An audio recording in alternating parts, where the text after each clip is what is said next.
Okay, I didn't get an opportunity to do one of these last week, and I did have some time to prepare for this one, but not as much as I would have liked. I did talk about before in the past how I've done spur of the moment videos. In fact, I even say it in the video, this is a spur of the moment video off the cuff without any kind of preparation whatsoever.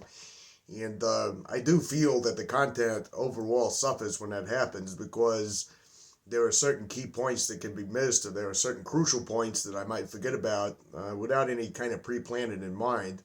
However, interestingly enough, this particular video comes to you practically off the cuff because what I was going to talk about kind of got pushed back in favor of something that happened on my YouTube feed a couple of days ago. It was one of my subscribers, one of my recent subscribers, had tagged me in a particular video, and I think he said Quackaholics Anonymous is going to love this, or something along that line. But it was one of those annoying videos where the person is going on about being an atheist in AA, and those annoying fucking comments that I've talked about before were all under the video. Well, I'm an atheist and I don't have a problem with AA, or God can be your higher self. God can be you. I don't have a problem with it because I'm an atheist and I don't have any problem with AA, and that literally pisses me off, of course, for obvious reasons, but there is a lot of logical fallacies being committed with those kinds of statements, and I kind of figured, given how much of that shit that I see on the internet and online and around, I thought I'd do a whole entire video, not a whole video, like I just said, a whole entire video to this one topic alone, because that couple of sentences, I'm an atheist and I don't have a problem with AA. God can be whatever you want it to be. You've just committed 4 or 5 logical fallacies with that statement. I had to jot a couple of them down on a piece of paper here in front of me, not the definitions, but what those logical fallacies are, and just to point them all out. And I think I can break each one of them down with a pretty good example and demonstrate my own case with it. But first of all, right off the bat, just because someone is an atheist doesn't mean they're rational. It doesn't mean they're logical. It doesn't mean that they have a firm grip on reality. It doesn't mean that they know what's true or false. Atheists, the term atheism, and I think I'll have to clarify that on here again, is you're not convinced that a God exists. And that's it. You don't believe in God, or you're not convinced one exists, or you're saying I'm withholding my belief because I don't see evidence in one. We can split hairs over the various types of atheism, the positive type that says absolutely no gods can exist, or the more passive type of atheism that just says, well, until I'm given some kind of convincing evidence, I don't believe. I'm withholding belief. But whatever.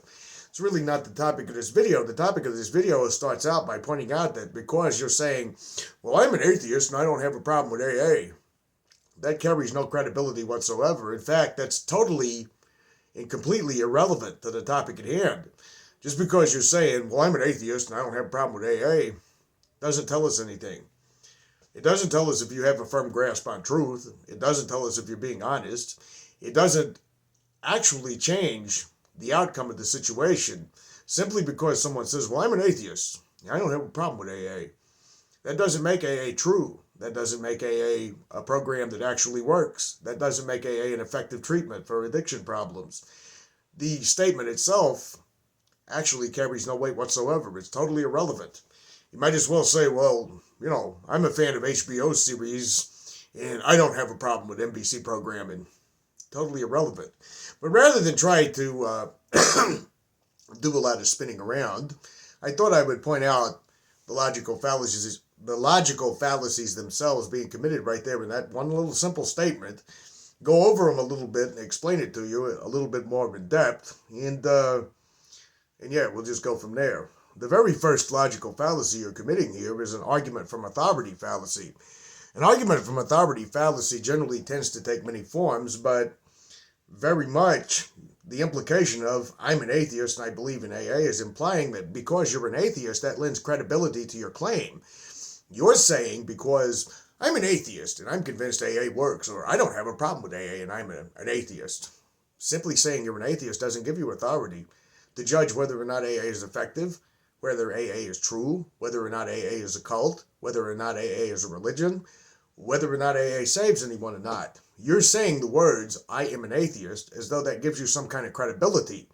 You're not saying I'm a cult expert or I'm a psychologist with some certain credibilities. And even in those situations, if someone said, well, I'm a psychologist and I have zero problem with AA, you're still kind of committing an argument from authority fallacy. You're saying because of this title, X, I'm an atheist, I'm a doctor, I'm a psychologist, I'm a whatever, that grants you the authority to declare whether or not there is a problem with AA. You don't really get to decide that. The overwhelming majority of evidence that shows what AA is and the terrible attrition rates, followed by the horrifying results and outcomes that was put forth by one of AA's staunchest defenders, George Valiant, I don't remember how to say his name, who studied AA for a long time to prove that AA works and found out that it had really horrifying outcomes and claimed, well, it's still a good organization because it leads people to God. That's an entire separate thing right there on its own as far as logic is concerned. But that's one major mistake you're making when you're saying that. You're saying that as though saying that gives you some kind of extra special credibility to judge a religion. You know, well, I'm an atheist and I don't have a problem with that church over there. That doesn't prove anything, does it? Doesn't prove that that church is telling the truth. It doesn't show whether or not that church is credible. It doesn't show whether or not the claims made by that church are valid. It's just you kind of throwing that around as though that gives you some kind of extra credibility, which it does not. Oftentimes I've seen people make the mistake of saying atheists believe, as though every atheist is the same. I can assure you that that's not the case. You have atheist right-wingers, atheist left-wingers, atheist communists, atheist fascists. You have atheists who believe in humanism or who advocate for humanism. You have atheists who are irrational. You have atheists who are idiots. You have atheists who are murderers. You have atheists who are, we could keep going here all along. You might as well say people with brown hair, people with red hair, people with blonde hair and blue hair, people from the South, people from the North, people from wherever. There's really no unifying thing when it comes to atheism, since atheism is just a lack of belief in a deity. It doesn't tell you anything else about the person. It doesn't tell you anything about the type of philosophies they may align themselves with. It doesn't tell you whether or not they're into scientific skepticism or not. I had somebody come at me not too long ago on here with, well, you're a member of the skeptic community and you're not.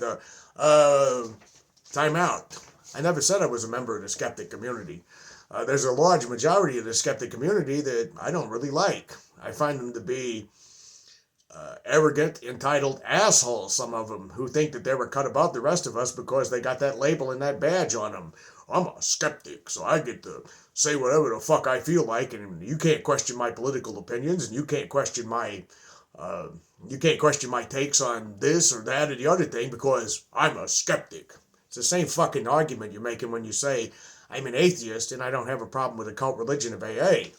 Simply because you tell me you're a member of the skeptic community doesn't mean I like you, doesn't mean we're friends, doesn't mean anything whatsoever.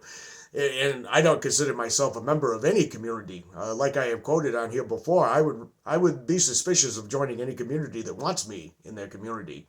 I don't remember who it was that originally said something like, I'm skeptical of any club that wants me as a member, but that would be me. And I don't really consider myself part of groupthink at all.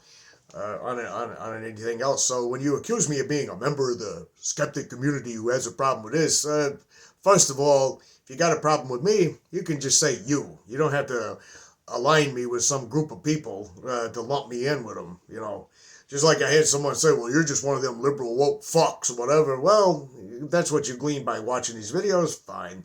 But what does that have to do with the topic of AA at hand, by the way? Nothing. So it's irrelevant. Just like saying I'm an atheist and I think AA is okay is fucking irrelevant. So that's the first thing you can do. You can throw that out the window right now. If someone comes to you and they say, I don't think AA is a cult and I am an atheist, you can say, yeah, and you're arguing from authority. It's a logical fallacy, it's irrelevant, and it tells us nothing about the reality of AA. The next logical fallacy I would like to address, and it's one that was so obvious I can't believe I missed it all this time. In fact, it's one of the fallacies that AA commits when it talks about God, higher power, and it could be whatever you want to be. I've made dozens of videos on here talking about why that's bullshit, why AA wants it a certain way, and yet that one fallacy has escaped me, that one logical fallacy, and it's a very glaringly obvious one, and it's the fallacy of equivocation, or an equivocation fallacy. The statement, God can be whatever you want him to be, as AA calls it, is equivocating the definition of God. Like when people I'm an atheist, I don't have a problem with AA because in AA, God is my higher self, or God is the universe who experiences itself through me, or my higher power is the stars in the distant universes and the dust that we're all created from because we're all connected and all that other shit. You're taking these definitions and you're trying to apply them to AA, even though AA has a very specific claim. Despite its dishonesty in saying when we speak to you of God, we're talking about your own definition of God, it is nowhere implied in the AA literature that Bill W. had any, I don't think he had any intelligent enough understanding to grasp any idea of some universalist, the universe, the stars, all experiencing themselves, or my higher self, or my higher being. Nowhere in the AA literature is that indicated. In fact, most of the AA literature is telling you how to bow before God, pray to God, praise Him, and call Him by name. That line always just burns my ass for some reason. But it's implying an external supernatural force, even when they say some mumbo-jumbo bullshit like the spirit of the universe and the broad highway and all of that crap. AA is talking about an external supernatural force that works in your life when you're following a new set of rules and you live in a new reality in this fourth fucking dimension or whatever the fuck it is. They're talking about something specific there. They're talking about something that they're laying out very definitive, concrete rules about. You know, humbly asking God, humbly asking Him, and all that other kind of shit. And talking about how the atheist heard the voice of God saying, who are you to say there's no God? There's a thing about definitions, and it's something I've touched upon before. My papers was falling out of my hands. That's why I was fiddling over there. There's a thing about definitions going all the way back to Wittgenstein, who actually thought he would never have to write any other book but that one book all those centuries ago. When you're defining terms and you're setting terms and definitions, which is a very crucial and almost essential aspect of language in communication, then words carry meaning, and words are words that we agree on. We agree on the definitions of certain things, even if we have varying interpretations of them. Like when I say, you know, I love the taste of this vape, versus saying I love you to some woman that I'm in love with, the word love has two very distinct meanings that we both understand, and it is implied through communication that, of course, I'm not saying I totally love this vape in an intimate, caring, compassionate way of you make me really, really fall in love with you because I care about you kind of thing when I say I'm in love with you to a person versus I love the taste of this vape. Communication is essential, and when you're going to go redefining words and you're going to say, well, what AA says is God, but God could be anything. It could be my higher self. You're being kind of dishonest in one way, but you're also engaging in the fallacy of equivocation. You're saying that AA says God is anything you want it to be, so I'm an atheist, and I'm just going to say God is the vape, okay? You know damn well, I can't say you know damn well, because I'm not going to do the one thing that pisses me off more than anything else is for people to interpret my thoughts. But I think there's pretty good, strong evidence that all the literature in AA, in the book, and in the 12, and especially in the 12 and 12, we'll have covered that in some pages here and haven't covered even a quarter of it. A program where Dr. Bob in his stupid fucking chapter about the nightmare, if you're an atheist or an agnostic, I feel sorry for you, because you're not falling for this cult, you know? How can I make money off someone who won't get down on their knees in front of me and do a third step so I can exploit and bully them for the rest of my life, you know, or something like that? They're talking about something specific. They're talking about a supernatural entity that relieves you of your desire to drink so long as you seek and do His will. It's implied that God is not just whatever you want it to be. So even though I find that dishonest when I hear that, when I hear him say, well, I'm an atheist and I don't have a problem with AA because my higher power is myself. That's not what your fucking program teaches. That's not what the literature teaches. And if you sit in any AA meetings for an extended period of time, you know goddamn well that you can't get away with that. You know a newcomer who just come in who relapsed after 90 days and who believed in a God that's just his higher version of himself is going to be chastised, abused, and scolded for not getting it right.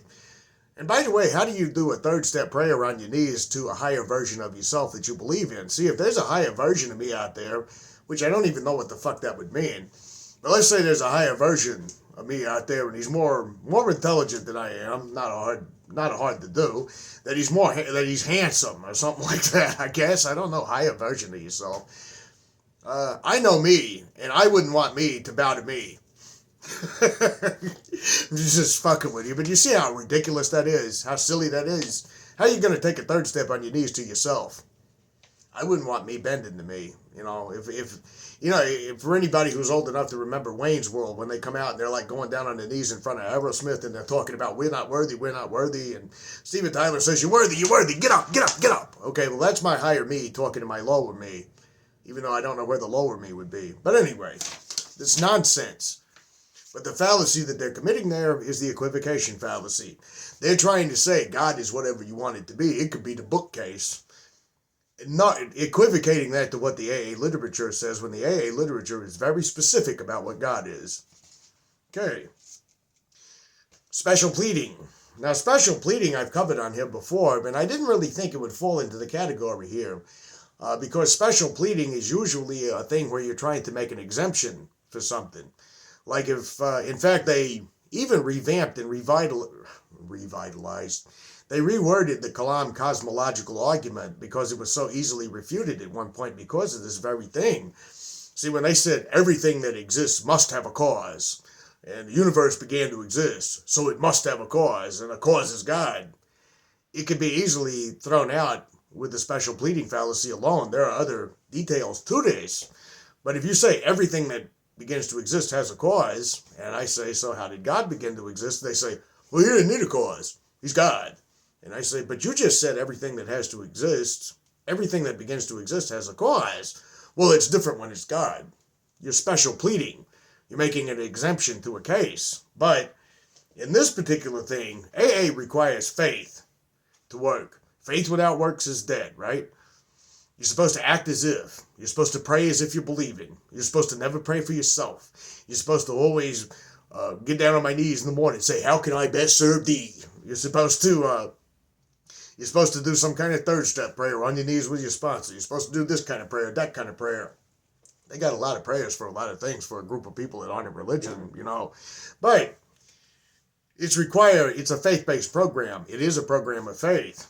And you're trying to say that the claim requires faith, and you're trying to say that a belief in yourself, a belief in whatever it is you're making up, doesn't necessarily require faith. You're kind of creating a type of special pleading. There's an exception for me in this situation. You see, I'm a member of this religion.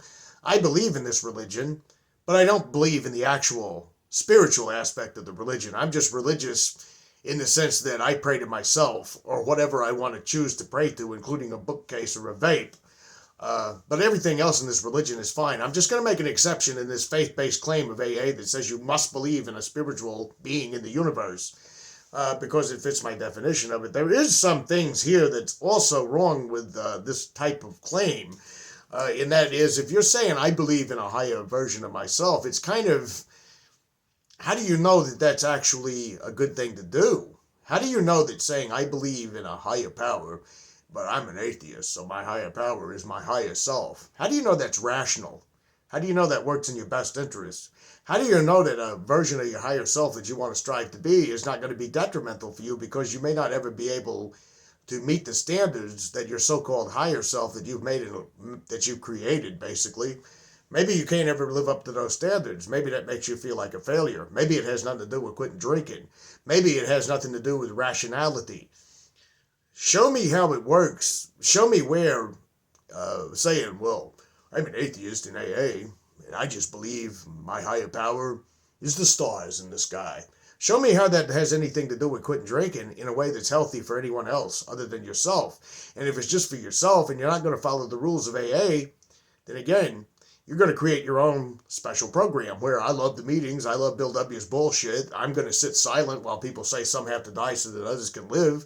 I'm going to watch them demean newcomers and put people down for relapsing and chastise people. I'm going to watch creepy old timers go get away with financially taken from people and other things that they do in these meetings, and I'm not going to say a word about it. And I'm going to be a dedicated AA member because I'm not really a believer like they are, but I do believe in something. So therefore, I'm okay in this organization. Do you see the leaps in logic you're taking in order to do that? And you're doing a false equivalence fallacy as well. You're saying God could be whatever you want it to be when the program specifically tells you, in spite of that one little thing in the big book, one little part where it says, when we're talking to you of God, we're talking to you about your own idea of God. You're still talking about a supernatural entity, something that probably exists outside of space and time, right? See, if I come to you on the street and I say, look, when I tell you to worship the magical vape that I have that can cure all of your problems right here, this disposable magical vape that works wonders in your life. All you got to do is get down on your knees and pray to this vape. You got to ask the vape to remove your defects in character. You got to pray to this vape, and you got to believe in this vape. And you say, well, you know what? I don't believe in magic. I don't believe in supernatural things, but I believe in the magic vape. And you know why I believe in the magic vape? Magic is just a state of mind. So if I believe in the magic vape because of the power of suggestion of the magic vape, then I'm not really breaking any commandments of the religion of the magic vape because I don't believe in magic, but I believe in the magic vape because the magic vape is just a placebo effect, which, by the way, by its very definition, what you've just argued yourself into with this kind of reasoning, you put yourself in a hole that you can't get yourself out of. Because you're advocating for belief in a supernatural entity to cure your addiction when you're saying there is no supernatural entity that can cure your addiction. You've literally twisted yourself into a place that could have enough you could poke enough holes in that type of thinking and that type of cognitive dissonance and that kind of compartmentalization to drive a fucking semi-truck through or to fly one of these planes that keep falling out of the skies through. And yeah, the FAA is going through some deep shit with all these cuts, are they not? Every other day there's a plane crash, you know? This is bullshit. You know it's bullshit. I don't believe in supernatural claims, but I believe in this religion that preaches the supernatural because the supernatural can simply be whatever I create it to be. Now, that's not what the definition of supernatural is, though. That's not what the definition of God is. That's not what the definition of faith is. You're telling people, because atheism itself is a position that requires no faith at all because you don't believe in God, you're not convinced that God exists, you're telling them to have faith. And they're saying, I believe in this program that requires me to have faith, and it works for me even though I have no faith, because faith can be whatever I want it to be. The magic vape could just be me believing it's the magic vape. There's a word for that. It's called delusion. It's either called delusion or it's called dishonesty. You're deliberately twisting definitions around. You're deliberately doing mental gymnastics, and not the push-ups in the parking lot that they say your disease is doing. You're doing mental gymnastics that would make the fucking imaginary mental gymnastics Olympics cringe and horror to excuse a whole bunch of bullshit nonsense that you know for a fact cannot be true. So I'm either going to say that you literally compartmentalized the entire program of AA to the point that you're not aware of just how irrational you sound, or you're absolutely just lying and talking out of both sides of your ass when you say shit like, I'm an atheist and I don't have a problem with AA. AA is not a religion. You can believe in whatever you want to believe in. That's dishonest or it's delusional. I don't really see a middle ground there, and I don't like false dichotomies of either or situations. There's also kind of a non sequitur going on here. I believe we're to the last one. The conclusion doesn't logically follow from the premises. If the premise, the original premise, is AA is a faith-based organization that requires faith in a God in order to relieve you from your addiction problem, then if you're redefining it as a state of mind, it does not provide evidence that AA has any power whatsoever as far as being able to help you with your addiction problem. You're in a program that says you have to have faith in a supernatural entity. And I know they'll nitpick at me this. Some asshole is going to comment on this video and they're going to say, well, now, where does it say you have to have faith in a supernatural entity? Not in those exact words, but yeah, when it says you will love God if you've been using the group as your higher power and you will call him by name, that's pretty much what it's saying, is it not? But you could be a pedantic cunt if you wish to be, because some people are on me these comments. And yes, I actually said something like that because some of these people are assholes and don't deserve any good treatment whatsoever. In fact, let me stop here before I continue going. There was a time I believed in this kind of diplomacy thing if I was going to be on YouTube. When people were saying, oh, you're ugly, you're disgusting, you're nasty, you're so fucking stupid. And I was going to smile, and I was going to grin, and I was going to say, this demonstrates, folks, why the AA program is so irrational. And they're going to say something more insulting. So no, the whole kill them with kindness thing that has been rammed down the throat of every abused victim in society for the past, God knows how many decades, I think we should stop accepting that. I think we should stop saying, well, when people are mean to you, just kill them with kindness. No, doesn't work. It hasn't worked because bullying has gone nowhere, and there's a lot of toxic people out there in the world that thrive off inflicting pain on people, and they get away with it unchecked because we're civilized over here, and we're going to kill you with kindness. I'm not going to. I'm not going to do that. I'm going to play on the same level you play on. You call me some ugly fucking name, and I'm going to call you the same thing right back. I saw so many bullies in AA that would get away with it, and so many people believe I'm going to be the bigger man, and I'm not going to sink to your level. Now, those kinds of assholes, the only thing they understand is retribution. I'm not saying go do something like the movie Godfather and be like Michael Corleone and wipe everybody out, but I am saying don't let people step all over you and shit all over you and think you got to smile and take it and be polite and be the bigger person. Tell them to fuck off, and you got that from me. You don't have to take my advice, by the way, because that would be believing everything without research and evidence. This is just my personal take on that. Anyway, back to the video itself. It doesn't logically follow to be a member of a religion and claim you don't believe in religion. Do you not see the glaring contradiction here? If I said I go to Baptist church every Sunday, but I don't believe in the Bible, I don't believe in Jesus, I don't believe he was even real. I'm a mythicist, but I love the Baptist church and I love the Baptist faith. And when they talk about being saved by the blood, what they're talking about is a psychological term. They're talking about a symbolic term. They're talking about how you get saved by the sweat of your own labor and the blood that flows through your veins that makes it happen. They're not really talking about Jesus here. I'm having a hard time being convinced you're either serious or you're lying. I just don't really see much of a middle ground here to this. I may be getting it all totally wrong, but I've seen a few of these atheists in AA meetings, these so-called atheists. One of them used to tell a story. He used to start every AA meeting with, I'm an alcoholic and my higher power who I do not choose to call God because I am an atheist. And he would tell the same fucking story every chance he got. There was a time in my life I was driving down the street and I said, I don't know what to do. I just don't know what to do. And I turned on a rock radio station, and they were playing Garth Brooks on a rock radio station. They were playing The Dance by Garth Brooks. And I would say, well, if your God made you hear The Dance by Garth Brooks, he's a sadistic, evil fucking God. But anyway, he goes on with, and I knew that God was speaking to me at that moment.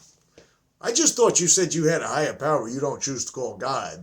I thought you said you was an atheist in AA, and now you're telling me that God played a fucking horrible country music song to you on a rock radio station, and you're convinced the supernatural exists.